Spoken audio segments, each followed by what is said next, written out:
Olá, Jaqueline por aqui para mais uma semana de Descobrindo Romanos. Esse livro que tem mudado a vida de homens e mulheres ao longo dos anos.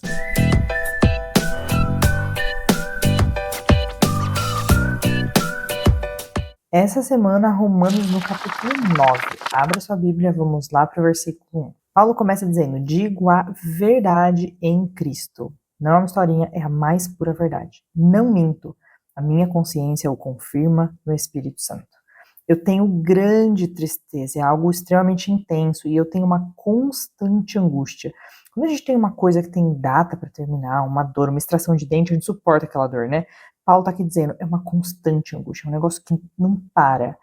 E ele vem dizer por que tudo isso, e é o que está aqui no versículo 3. Pois eu até desejaria ser amaldiçoado e separado de Cristo por amor de meus irmãos, os da minha raça. A NVT diz: eu estaria disposto a ser amaldiçoado para sempre se isso pudesse salvá-los. Salvá-los.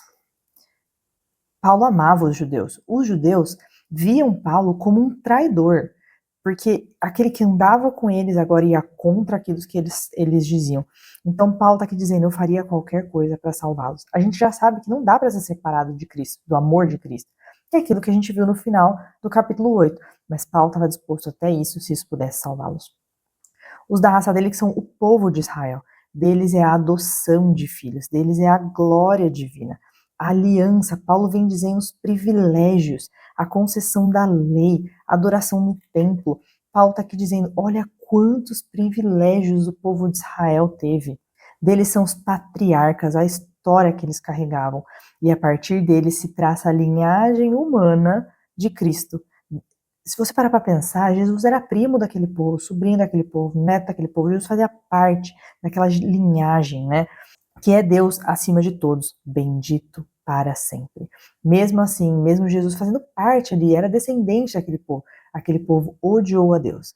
Paulo está aqui dizendo, esse povo tinha tanto privilégio e mesmo assim tiveram tanta incredulidade. Versículo 6, não pensemos que a palavra de Deus falhou de forma nenhuma, nem pense nisso, a palavra de Deus não falhou, pois nem todos os descendentes de Israel são Israel. Opa! A NVT diz, só porque são descendentes de Abraão, não significa que são verdadeiramente filhos de Abraão. Está explicando a diferenciação da descendência física da espiritual, que é isso que a gente vê no versículo 7. Nem por serem descendentes de Abraão, passaram todos a ser filhos de Abraão. Ao contrário, por meio de Isaac, a sua descendência será considerada.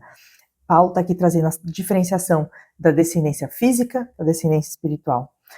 Em outras palavras, não são os filhos naturais que são filhos de Deus, mas os filhos da promessa, aqueles que são considerados descendentes de Abraão. Se você lembrar, a gente estudou Romanos 2,29, que diz, judeu é quem o é interiormente, é a circuncisão que é operada no coração pelo Espírito, não pela lei escrita. Para estes, o louvor não provém de homens, mas de Deus. Paulo está reforçando isso, não é sangue, não é o que está no sangue que vai salvar aquele povo.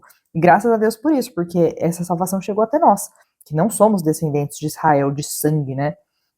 Pois foi assim que a promessa foi feita. No tempo devido virei novamente e Sara terá um filho. E este não foi o único caso. Também os filhos de Rebeca tiveram um mesmo pai, nosso pai Isaac. Todavia, antes que os gêmeos nascessem ou fizessem qualquer coisa boa ou má, a fim de que o propósito de Deus conforme a eleição permanecesse, não por obras, mas por aquele que chama, foi dito a ela, o mais velho servirá o mais novo.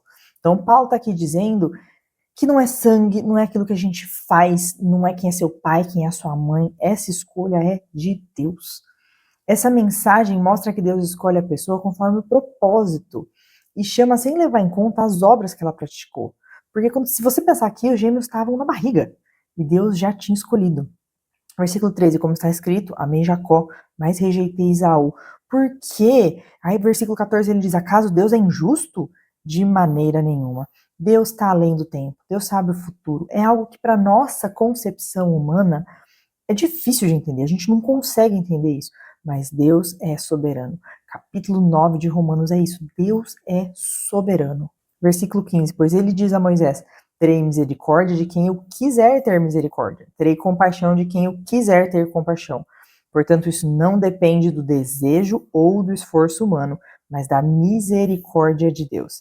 Pois a Escritura diz ao faraó: eu o levantei exatamente com este propósito, mostrar em você o meu poder, e para que o meu nome seja proclamado em toda a terra.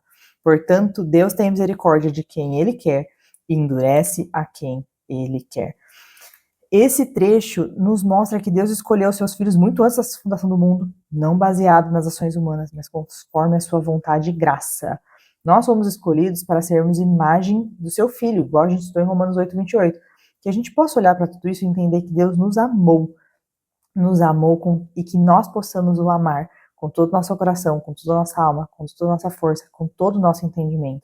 Porque Deus tem uma promessa, Deus escolheu esse povo que é israelita, não de sangue, mas pela promessa, porque aceitou a Jesus.